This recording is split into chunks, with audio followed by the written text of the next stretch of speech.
வணக்கம். நான் உங்களோட பாதி பேசுகிறேன். இன்றைக்கி 25வது நாள் 2வது ப்ரோமோ ப்ரோமோ ரெண்டையும் வச்சு கம்பேர் பண்ணி பார்த்துக்கலாம். முதல் ப்ரோமோவில் வந்து பார்த்தீங்கன்னா இவங்க தூங்கிட்டே இருக்காங்க. யார் தூங்கிட்டே இருக்காங்க அப்படின்னு சொல்லி கேட்கும்போது பார்வதியும் திவாகரை பற்றி வந்து ரம்யா சொன்னோன்னே ரம்யா வந்து சண்டை போட அதுக்கப்புறமேட்டு எல்லாரும் எந்திரிச்சு வந்து சபரி உட்பட எல்லாருமே வாழ்ந்து கத்திட்டு கிடந்தாங்க. அது முதல் ப்ரோமோ. 2வது ப்ரோமோவில் வந்து பார்த்தீங்கன்னா இவங்ககிட்ட இந்த கேங்காக வந்து சேர்ந்துக்கிட்டு வந்து பயங்கரமாக வந்து பார்ஷியாலிட்டி பண்ணிட்டு இருக்காங்க. இவங்க மேலே எனக்கு நம்பிக்கையே கிடையாது, அதாவது இந்த சூப்பர் டீலக்ஸ் மேலே வந்து எனக்கு நம்பிக்கையே கிடையாது அப்படிங்கிற மாதிரி ஒரு மனநிலைக்குள்ள இந்த வாட்டர் மில்லன் ஸ்டார் திவாகர் அவர்கள் வந்து உணர்ச்சி பேசிட்டு இருக்காங்க. உடனே இவங்க குரூப்பிசம் பண்ணிட்டு இருக்கிறாங்க, குரூப்பாக தான் எல்லாம் முடிவு எடுத்துக்கிட்டு இருக்காங்க அப்படிங்கிற மாதிரி சொன்னோடனே உடனே குரூப்பாக எழுந்திரிச்சு வந்துட்டாங்க. வாட்டர் மில்லன் பைபிளில் வந்து கண்டென்ட் கொடுத்துட்டு கிடக்குது. இப்போ என்ன சூழ்நிலைன்னா பிக் பாஸுக்குள்ளே எவங்கிட்டையுமே கண்டென்ட் இல்லை, லாஜிக்கலி யாருக்கிட்டையுமே கண்டென்ட் இல்லை. இப்போ கண்டென்ட் கொடுத்துட்டு 2 பேர் வந்து ஒன்று பார்வதி, இன்னொன்று வந்து திவாகரை நம்பி தான் பிக் பாஸ் ஓடுற நிலைமைக்குள்ளே கண்டென்ட் உருவாக்கக்கூடிய நிலைமைக்குள்ளே இருக்குது அப்படிங்கிறது தான் இங்கே இருக்கிற அந்த கேங்கு. ஏதோ அன்பு கேங்கு, அந்த கேங் இங்கே என்ன உருட்டிருக்கிறாங்க. அதெல்லாம் ஒன்றும் கிடையாது. இவனு கேங்காக இருக்கிறதுக்கே தகுதி இல்லை.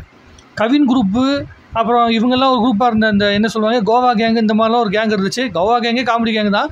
ஆனால் வந்து அந்த கவின் குரூப் இருந்தாங்களா அந்த கேங்கு தான் இருக்குல்லையே அற்புதமான கேங்கு, ஃப்ரெண்ட்ஸ் கேங்கு. அதுக்கப்புறமேட்டு ஒரு கேங்குன்னு சொல்லிக்கிறதுக்கான தகுதி இல்லாத ஒரு பிக் பாஸ், ஏன் பிக் பாஸ்ன்னு சொல்லிக்கிறதுக்கே தகுதி இல்லாத பிக் பாஸ் தான்.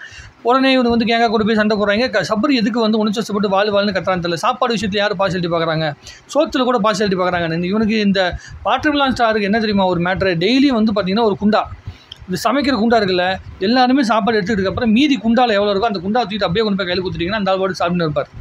அவருக்கு வந்து சாப்பாட்டில் வந்து திருப்தி இல்லை. இவ்வளோ தான் சாப்பாடு இருக்குதுங்க, இதுக்குள்ளே நீங்கள் எவ்வளோ முடியுமோ அவ்வளோ சாப்பிட்டுக்கங்கன்னு கையில் தூக்கி கொடுத்துட்டிங்கன்னா அவர் தலைப்பாட்டுக்கு சாப்பிட்டுக்கிட்டு அவர் வேலையை பார்த்துட்டு இருப்பார். அதை பார்க்காம இவங்க என்ன பண்ணிருக்கிறாங்கன்னா அவருக்கு வந்து இழுவுண்டு கப்பில் போடுறாங்க. இதுதான் ஒரு நல்ல சாக்கு. ஒரு 100 நாள் நம்ம பிக் பாஸ்க்குள்ளே இருக்க ஒரு 50 நாள் இருந்தோம்னா வெயிட் குறைச்சிட்டு போவோம் அப்படிங்கிற மனநிலைக்குள்ள இல்லாமல் இந்த ஆள் உள்ளுக்குள்ளே உட்காந்து எல்லாத்துக்கிட்ட மேலேயும் வெயிட் போட்டிருக்காரு கண்டென்ட் அப்படிங்கிற பேரில். இதுக்கு ஆன்லைனுக்குள்ளே உட்காந்து பல பேர் ஃபயர் விட்டுட்ருக்காங்க. இதில் அன்பு கேங்குன்னு சொல்லிட்டு வந்து சில பேர் பிக் பாஸில் இருந்தது பிஆர்ஓ என்னது ப்ரமோவை தொட்டாலே வாழ்னு சட்டம் தான் வருது. இதுக்கு மக்கள் வந்து 9 நிமிஷம் தான் அது போட்டு அதுக்குள்ளே வந்து பார்த்தீங்கன்னாக்கா ஏகப்பட்ட பேர் கண்டு போட்டிருக்காங்க. One gang will come now, அன்பு கேங் எக்ஸ்போஸ்ட் அப்படின்னு ஃபயர் விடுவாங்க அப்படின்னு. அதாவது திவாகருக்கு சப்போர்ட் பண்ணி ஒரு பக்கம் பேசுவாங்க, அன்பு கேங்குக்கு சப்போர்ட் பண்ணி ஒரு பக்கம் பேசுவாங்க. அது என்ன எவ்வளோ அன்பு கேங்கோ.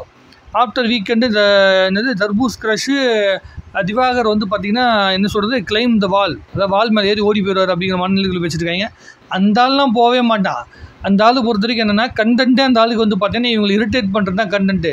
திவாகருக்கும் பார்வதிக்கும் எப்படியாவது பார்வதி கூட மேக்கப் பண்ணிவிட்டு அப்படியே ஓடிட்டு போயிடுவாப்புல.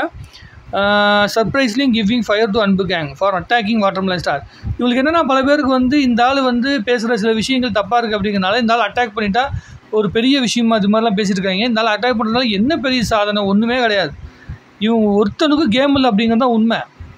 அவங்க மாற்றி எதுக்கு அடிச்சுட்டு இருக்காங்க, இவங்களுக்கு கேம் இருந்தால் அடிச்சுப்பானுங்களா, கேம் இல்லைனாலும் அடிச்சுக்கிறானுங்க. மக்கள் பல பேர் என்ன சொன்னால் பாரு என்னடா நம்ம இல்லாமல் ப்ரொமோ கண்டென்ட் தராங்க அப்படின்னு சொல்லி பார்வதி சொல்கிற மாதிரி ஒருத்தர் கமெண்ட் போட்டிருக்கான். கண்டிப்பாக வந்து ஒரு நாள் முழுக்க பார்வதி கொடுத்தாங்க 2-3 நாளாக, இன்றைக்கி வந்து கொடுக்கல. இன்றைக்கி திவாகர் தான் வந்து பார்த்திங்கன்னா கண்டென்ட் போல இருக்குது. ஸோ 2 பேரும் மாற்றி கண்டென்ட் கொடுத்துக்கிட்டு வீக்கெண்டில் வந்து பார்த்திங்கன்னா சர்வே பண்ணிப்பாங்க. எனக்கு தெரிஞ்சு பார்வதிக்கு ஓட்டு கம்மியாகுதா இல்லையோ திவாகரை உள்ளுக்குள்ளே வச்சுக்கிட்டு ஏதாவது டைம் பாஸ் பண்ணுறதுக்காக வச்சு மக்கள் வச்சுருப்பாங்க போல இருக்குது. அந்த மனநிலைக்குள்ளே ஓடிட்டு இருக்குது. உலக மகா நடிகன் சபரி உடனடியாக பிக் பாஸை விட்டு வெளியேற வேண்டும். சபரி என்ன பண்ணுறான்னா அது உண்மைதான். எப்படின்னா சபரி எல்லா நேரத்துலையும் அமைதியாக இருப்பான். ஏதாவது இந்த கேங்கை பற்றி சொல்லிட்டா உங்களுக்கு ஃபேவரட்டிசம் பண்ணுறாங்க, அது பண்ணுறாங்க, இது பண்ணுறாங்க அப்படின்னு சொல்லிட்டா உடனே டென்ஷன் ஆகிடுவாங்க. இந்த ஃபேவரட்டிசம் ஆல்ரெடி நடக்குது. கனி வந்து பார்த்திங்கன்னா ஒரு என்ன பண்ணுறாங்கன்னா மற்றவங்களை கேள்வி கேட்கும்போது நீங்கள் இப்படி ட்ரெஸ் பண்ணிட்டு தப்பு அப்படின்னு. ஆனால் அவங்க கேங் இருக்காங்களா, ஒரு குரூப் இருக்காங்க, அந்த குரூப்பில் ஒருத்தர் சட்டை போடாமல் உட்காந்து படுத்து தூங்கிட்டு இருப்பான். அவனை பார்த்தாங்கன்னா எதுவும் கேள்வி கேட்க மாட்டாங்க. இவன் சபரி அப்படின்னா மற்றவங்க மேலே கோவப்பட மாட்டான், திவாகரை பார்த்தா மட்டும் கோவம் வரும். இவங்களுக்கு என்னென்னா நாங்கள்லாம் ஸ்டாரு அப்படின்னு இவங்களாம் நம்பிட்டு இருக்காங்க. ஸ்டாராக இருக்கிறவங்க எதுக்கு நீ பிக் பாஸ்க்குள்ளே வர அப்படிங்கிற அந்த பேசிக் நாலேஜ் கூட இல்லாமல் பேசிகிட்டு இருக்கிறாங்க. அப்போ ஸ்டாராக இல்லாத நீங்கள் என்னத்துக்கு வந்து அந்த ஆளை பிடிச்சி திட்டிட்டு இருக்கீங்க. அந்த ஆள் வைரல் ஆகிட்டான், தேவையில்லாமல் ஃபேமஸ் ஆகிட்டு உள்ளே வந்துட்டான். உனக்கு என்ன, உன்னோட கேம் ஆடுன்றேன். எவனுக்கும் கேமே கிடையாது. சண்டை அது ஒன்று தான் இந்த பிக் பாஸில் வந்து ஒரே கேமு. அப்புறமேட்டு ஃபஸ்ட் இதில் வந்து பார்த்தீங்கன்னா ரம்யா டென்ஷனாக அதை பற்றி பல பேர் பேசிட்டு இருந்தாங்க. ரம்யா டென்ஷனாக ஆகிறதுக்கு என்னென்னா இப்போ தான் கொஞ்சமாக ரம்யாவின் உண்மை முகம் வெளியே வருகிறது. அதனால் வெளியே வரட்டும், வந்தால் தான் உண்மையான முகங்கள் தெரியும். அதை வச்சு நம்ம அடுத்த பட்ட நடவடிக்கை பேச முடியும். உண்மையிலேயே சபரி எல்லாம் பிக் பாஸ் வீட்டு இருக்க தகுதியே கிடையாது. பிக் பாஸ் வீட்டுக்குள்ளே இருக்கிறதுக்கு இந்த மீதி உள்ளுக்குள்ளே இருக்கிற 15-16 பேருக்குமே தகுதி கிடையாது தான். இது முதல்ல இந்த பிக் பாஸுக்குள்ளே இருக்கிறதுக்கு விஜய் சேதுபதி சாருக்கே தகுதி இல்லாத சூழ்நிலை தான் இப்போ இருக்குது. அவர் வந்து எப்படி அந்த தகுதியை வந்து இது பண்ணிப்பாருன்னு சொல்லிட்டு பொறுத்துன்னு தான் பார்க்கணும். Who is doing group Isam, சப்ப சபரி, நடிப்பறக்கன் திவாகர், ஆட்டக்காரி ரம்யா, புளிப்பி மிட்டாய் வினோத். என்ன பேர் வச்சிருக்காங்க பாரு, கேட்கும் போதே சிரிப்பார். கடவுளே. காமன் பாய்ஸ் அந்த வாட்டர் நாயை அடித்து அடிங்கடாவா. எதுக்கு? ஏன்னா இப்போ ஆன்லைனுக்குள்ளே இருக்க பல பேரே வந்து பார்த்தீங்கன்னா வாட்டர் மிலானை போட்டு அடிங்க. அந்த ஆள் பார்த்தீங்கன்னா அந்த பொண்ணுக்கிட்ட இப்படி பேசிச்சு, இவங்ககிட்ட அப்படி பேசிச்சு அப்படின்னு சொல்லிட்டு பொண்ணுங்களே கம்ப்ளைண்ட் பண்ணல. இந்த ஆள் உள்ளுக்குள்ள இருக்க வரைக்கும் நம்ம கண்டென்ட் கிடைக்கும், ப்ரொமோலையாச்சும் நம்ம மூஞ்சி தெரியும் அப்படிங்கிறனால பல பேர் அமைதியாக விட்டுருக்காங்க. என்றைக்கு எல்லை மீறி போதோ அன்றைக்கி வந்து பார்த்தீங்கன்னா அந்த ரெட் கார்டு ஏதோ ஒன்று கொடுத்துட்டு வெளியே அனுப்பிடுவாங்க. ஏன் மக்களே வந்து பார்த்தீங்கன்னா ஒரு லிமிட்டுக்கு மேலே இந்த ஆளுக்கிட்ட கண்டென்ட் இல்லைன்னு தெரிஞ்சுட்டா வெளியே அனுப்ப போகிறாங்க. அதுக்கப்புறம் உட்காந்து நம்ம சண்டை போட்டு என்ன பண்ணுறது? இன்றைக்கி இந்த ஒரு சண்டை தான் கிடச்சிருக்கு போல இருக்குது. ப்ரொமோவில் பாருங்கள், 2 ப்ரொமோவில் இது ஒன்று தான் போட்டிருக்காங்க. உள்ளுக்குள்ளே வந்து 25வது நாள் எப்படியோ ஒரு ஆள் வயல் கார்டு வந்து உள்ளே இறக்குவாங்கன்னு சொல்லி பார்த்தா அதை விட்டுட்டு நேற்று உட்காந்து ப்ரொமோஷன் பண்ணியிருக்காங்க. இந்த பிக் பாஸுக்குள்ளே வந்து ப்ரொமோஷன் பண்ணி ஒரு படத்தை ஓட்டலான்னு ஒரு தொல்லை வந்தால் பாருங்க ரியோராஜ் நேற்று. அதுவே மிகப்பெரிய காமெடி. அதை பற்றிலாம் வீடியோ போடலான்னு நினச்சிட்டு இருந்தேன், நான் போடல. ஏங்க அதெல்லாம் இப்போ வந்து எப்போ ரொம்ப டீட்டெயிலாக போட போகிறோம்னா எப்போ வயல் கார்டு என்ட்ரிக்காரனை உள்ளே வராங்களோ அதுக்கப்புறம் தான் நம்ம பயங்கரமாக டீட்டெயிலாக வந்து வீடியோ போட போகிறோம். அது வரைக்கும் கொஞ்சம் வெயிட் பண்ணிட்டு இருக்கு. இன்னும் 2-3 நாளில் வந்துடுவாங்களே, வரட்டும். அப்புறமேட்டு பொறுமையாக உட்காந்து பிக் பாஸ் செய்யலாம். 25 நாள் அப்சர்வ் பண்ணியாச்சு. இந்த 25 நாள் இவங்களுக்கு வந்து உள்ளுக்குள்ளே இருக்க கஷ்டமாக இருந்துச்சோ இல்லையோ, இதை பார்க்கறதுக்கு நமக்கு தான் கஷ்டமாக இருந்துச்சு. இதை தாண்டி என்ன நடக்குதுன்னு பார்க்கலாம்.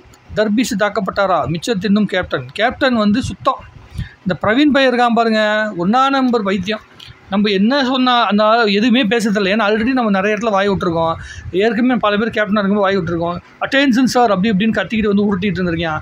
அதெல்லாம் வந்து யாருமே வந்து ரசிக்கலை. மிலிட்ரி கேம்பாக நடத்தணும்னு சொல்லி ஆசைப்பட்டிருக்கான். இது எப்படி அவன் நடத்தியிருக்கணும்னா, நான் என்னோட பாயிண்ட் ஆஃப் வியூ நான் சொன்னேன்னா, ஜாலியான ஒரு இடத்துக்குள்ளே கொண்டு வந்துருக்கணும். எல்லாத்தையும் ஒன்றா திரட்டி ஒரு விளையாட்டுத்தனமான ஒரு விஷயமா கொண்டு வந்திருந்தா, பரவாயில்ல இவன் வந்து கொஞ்சம் ஜோவியலாக இருக்கான், எல்லாத்துக்கிட்டையும் புரிஞ்சு நடந்துக்கிறான் அப்படிங்கிற ஒரு மனநிலைக்குள்ளே பார்த்துருப்பாங்க. அதை விட்டுட்டு இந்த மிலிட்ரி மாதிரி பண்ணுறேன், இது மாதிரி பண்ணுறேன், பெரைடு பண்ணுறேன், இந்த எக்ஸசைஸ் பண்ணுறேன் அப்படின்னு கண்டமேனிக்கு பண்ணியிருந்தால் எல்லாத்துக்கிட்டையும் இருக்கிற கொஞ்சம் நஞ்ச சந்தோஷத்தையும் கற்றுக்கிட்டான், நம்ம சந்தோஷத்தையும் சேர்த்து. அதுக்குள்ளே எத்தனை பேர் கமெண்ட் போட்டிருக்காங்க பார்ப்போம். அடுத்த பொம்மை வரட்டேன், நான் போய் லைவில் என்னென்னு போய் பார்த்துட்டு வரேன். இன்றைக்கி ரொம்ப நேரம் பேசிட்டேன்னு நினைக்கிறேன். நன்றி, வணக்கம். வாழ்க தமிழ்நாடு, வளர்க தமிழ் மக்கள்.